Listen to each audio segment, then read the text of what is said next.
Hey guys, our devotion today is from Psalm chapter 28. And David, in this psalm, lets us know he don't got no backup plan.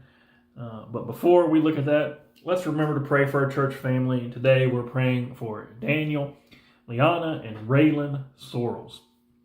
So I'd ask this question of you today. What is your backup plan?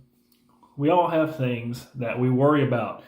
Could be the situation that is going on in the world, something we read in the news, could be our finances, could be family problems, relationship problems, whatever it might be. We have things that want to stress us out, that tempt our minds to dwell on them. And at the same time, we also tend to have backup plans. Things that we think about to make ourselves feel better. Well, it may be that, we're worried about our finances, but, we have this sum of money put away. So we think about that, and it gives us comfort. And we say, well, it's going to be okay. I've got this plan in place, or I've got this person that cares about me, and they're going to be there for me. Whatever it might be, we all have backup plans. In our minds, things we use to comfort ourselves about the situations that we see going on in the world. David, I think right at the very beginning of this psalm, lets us know that he doesn't have any backup plan apart from God hearing his prayer. He says, Lord, I'm lifting up my voice to you. I'm calling out to you today. And I understand that if you don't hear me, if you don't answer my prayer, I'm as good as dead. I'm just like those who go down to the pit. That's it for me. Listen, we understand that David is a man that really trusted in the Lord. He walked understanding that he needed God to lead him. He needed God to give him strength. Without God, he was not going to have victory. He uses all these terms to talk about what God means to him, just in this one psalm over and over again, and what God means to Israel.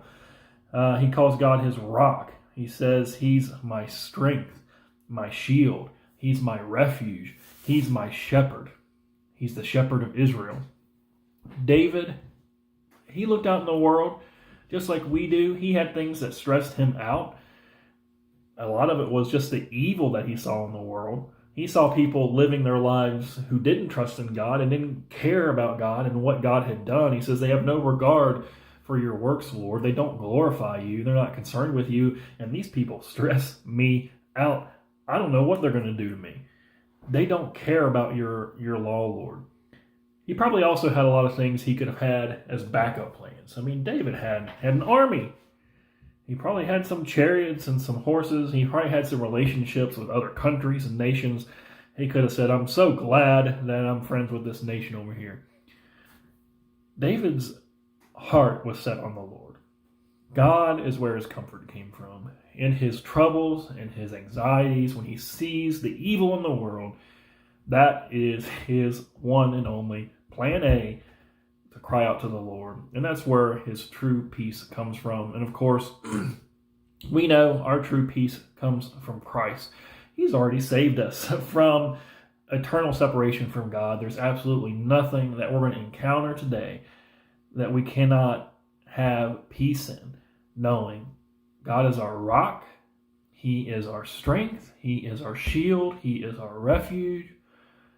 He's everything that we need today. I want to encourage you with that.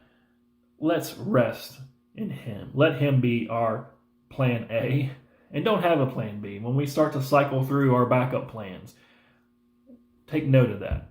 And remember, God, all I need is you today. Let me rest and have peace in you. God bless you guys.